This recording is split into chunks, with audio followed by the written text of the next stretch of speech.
हमारे ऐसी व्यवस्था बना कर दी गई थी जिसमें पढ़ाई का मतलब केवल और केवल नौकरी ही माना जाने लगा था।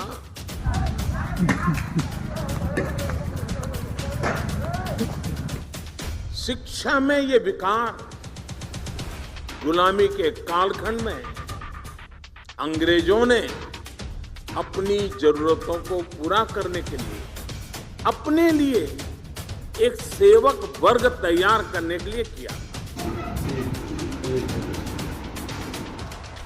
काशी की आत्मा अविनाशी है।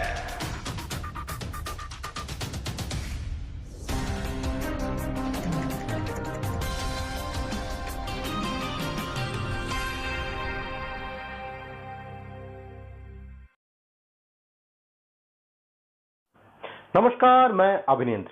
उत्तर प्रदेश विधानसभा 2022 के लगभग 4 महीने बाद प्रधानमंत्री नरेंद्र मोदी का आगमन अपने संसदीय क्षेत्र वाराणसी में हुआ। गुरुवार को प्रधानमंत्री ने अपने संसदीय क्षेत्र वाराणसी में लगभग 4 से 5 घंटे का वक्त बिताया और 3 अलग अलग कार्यक्रमों में शरीक हुए। साथ ही एक जनसभा को भी संबोधित किया। इस दौरान उन्होंने करीब 1800 करोड़ की 43 परियोजनाओं का लोकार्पण व शिलान्यास भी किया, जिसमें रिंग रोड, पर्यटन विकास, स्टेडियम इत्यादि शामिल है।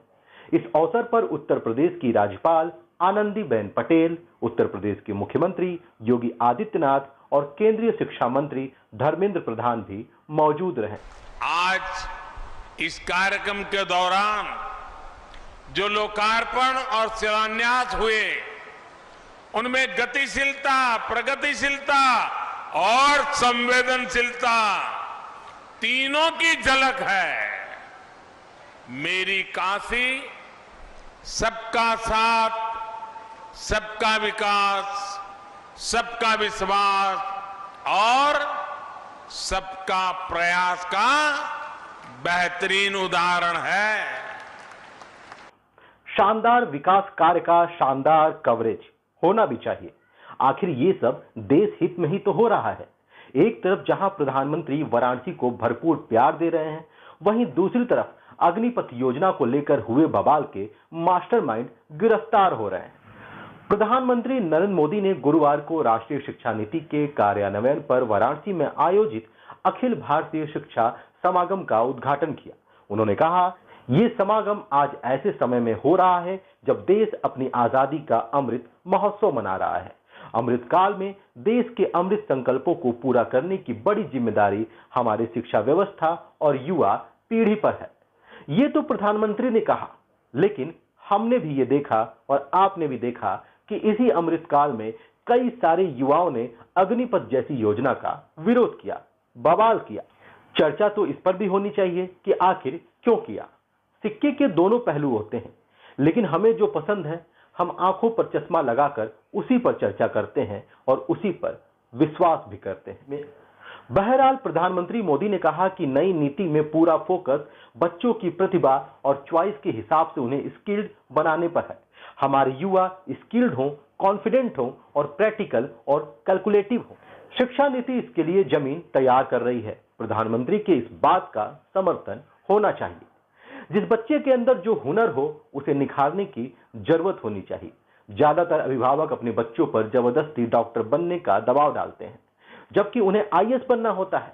वैसे ही किसी के ऊपर आईएएस बनने का दबाव डाला जाता है, जबकि उसे ऐप डेवलपर बनना होता है। ऐसे कई सारे उदाहरण आपने देखे भी होंगे, सुने भी होंगे। दबाव नहीं होना चाहिए।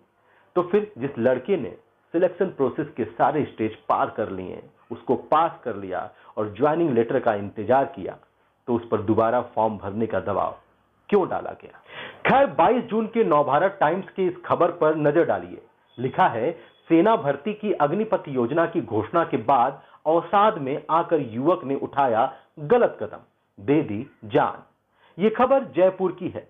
सेना भर्ती की अग्निपथ योजना की घोषणा के बाद कथित रूप से अवसाद में आकर झुंझुनू जिले में 19 वर्षीय युवक ने फांसी लगाकर आत्महत्या कर ली। पुलिस ने यह जानकारी दी है। मृत युवक अंकित के चाचा लेखराज द्वारा दी गई तहरीर के आधार पर पुलिस ने बताया कि वह प्रतियोगी परीक्षा की तैयारी कर रहा था और अग्निपथ योजना की घोषणा के कारण तनाव में था। अंकित ने जो किया उसका समर्थन हम नहीं कर सकते और ना ही समाज को करना चाहिए। अब 17 जून के जागरण की इस खबर पर नजर डालिए।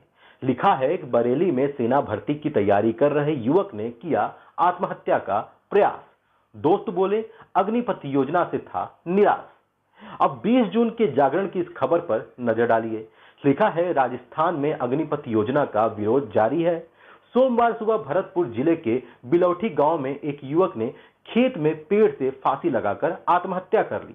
पुलिस के अनुसार 21 वर्षीय युवक कन्हैया लाल 12वीं कक्षा पास कर सेना में भर्ती की तैयारी कर रहा था। मृतक के स्वजनों ने पुलिस को बताया कि अग्निपथ योजना की घोषणा के बाद से युवक मानसिक अवसाद में था। ऐसी कई खबरें हैं, लेकिन हम युवकों द्वारा उठाए गए इस कदम का समर्थन बिल्कुल नहीं करते। सरकारें कई तरह की योजनाएं लेकर आती हैं। अब गुरुवार को ही प्रधानमंत्री नरेंद्र मोदी ने वाराणसी को करीब 1800 करोड़ रुपए की कई परियोजनाओं का उपहार दिया। पहले भी उन्होंने कई उपहार दिए हैं। आज वाराणसी में रिंग रोड है, विश्वनाथ कॉरिडोर है।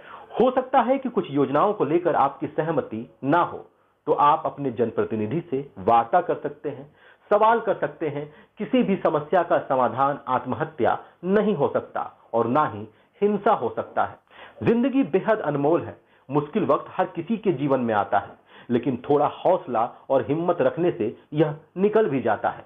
कुछ लोग जिंदगी की मुश्किल घड़ी में आत्मघाती कदम उठा लेते हैं, मगर डिप्रेशन या तनाव पर समय रहते काबू कर लिया जाए तो जिंदगी में उम्मीद का नया दरवाजा खुल जाता है।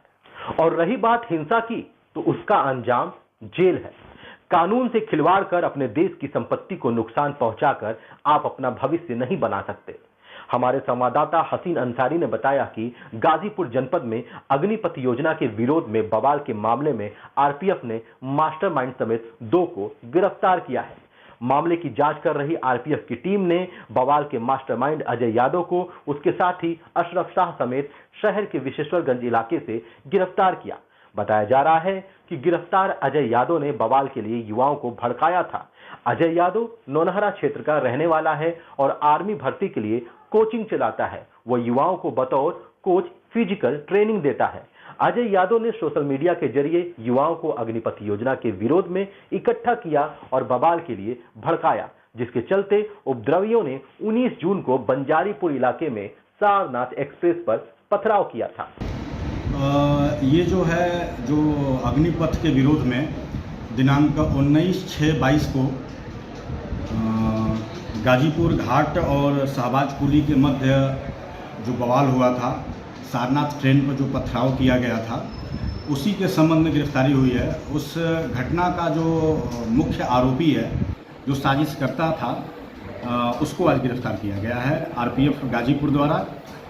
इस मामले में जो है हमारे आईजी गोरखपुर तारिक अहमद सर और वरिष्ठ मंडल सुरक्षा आयुक्त बनारसी डॉक्टर अभिषेक सर का स्पष्ट दिशा निर्देश था कि उक्त मामले में जो मास्टरमाइंड है, जो मुख्य आरोपी है, उसकी गिरफ्तारी होनी चाहिए और इन दोनों महोदय के निर्देशन पे जो है ये गिरफ्तारी अमल में लाई गई है। ऐसे में जो इन लोगों की गिरफ्तारी हुई, इन लोग का उस दिन जो प्रदर्शन हुआ, इसमें किस तरह का रोल था?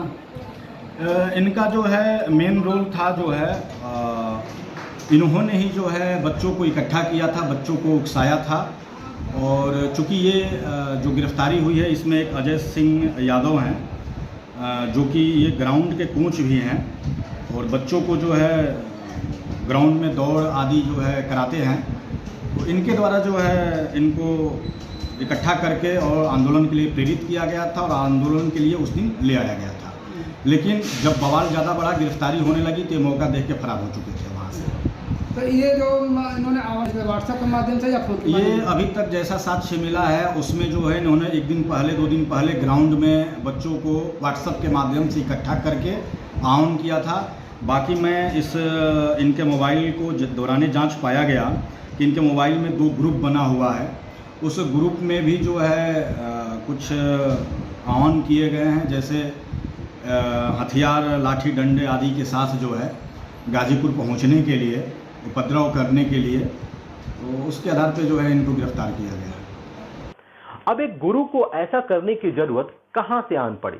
ये अंग्रेजों का युग थोड़ी है। हमारे देश को कितने संघर्षों के बाद आजादी मिली है। इस देश को एकता के सूत्र में बांधा गया, देश का विकास हुआ और आप हिंसा करके देश को ही नुकसान पहुंचाना चाहते हैं। ये बिल्कुल उचित नहीं है कि आप खुद हिंसा करें और हिंसा के लिए भड़काएं। विरोध संवैधानिक ढंग से होना चाहिए। प्रधानमंत्री के मुताबिक आजादी के बाद शिक्षा नीति में थोड़ा बहुत बदलाव हुआ, लेकिन बहुत बड़ा बदलाव रह गया। अंग्रेजों की बनाई व्यवस्था कभी भी भारत के मूल स्वभाव का हिस्सा नहीं थी और ना हो सकती है। नए भारत के निर्माण के लिए नई व्यवस्थाओं का निर्माण, आधुनिक व्यवस्थाओं का समावेश उतना ही जरूरी है जो पहले कभी नहीं हुआ। जिनकी देश पहले कभी कल्पना भी नहीं करता था, वो आज भारत में हकीकत बन रहे हैं। शिक्षा को संकुचित सोच के दायरे से बाहर निकालना और उसे 21वीं सदी के आधुनिक विचारों से जोड़ना है। हमारे देश में मेधा की कभी कोई कमी नहीं रही है, लेकिन दुर्भाग्य से हमारे ऐसी व्यवस्था बना कर दी गई थी जिसमें पढ़ाई का मतलब केवल और केवल नौकरी ही माना जाने लगा था। शिक्षा में ये विकार गुलामी के कालखंड में अंग्रेजों ने अपनी जरूरतों को पूरा करने के लिए अपने लिए एक सेवक वर्ग तैयार करने के लिए किया था। आजादी के बाद इसमें थोड़ा बहुत बदलाव हुआ भी, लेकिन बहुत सारा बदलाव रह गया। अब अंग्रेजों की बनाई व्यवस्था कभी भी भारत के मूल स्वभाव का हिस्सा नहीं थी और न हो सकती है।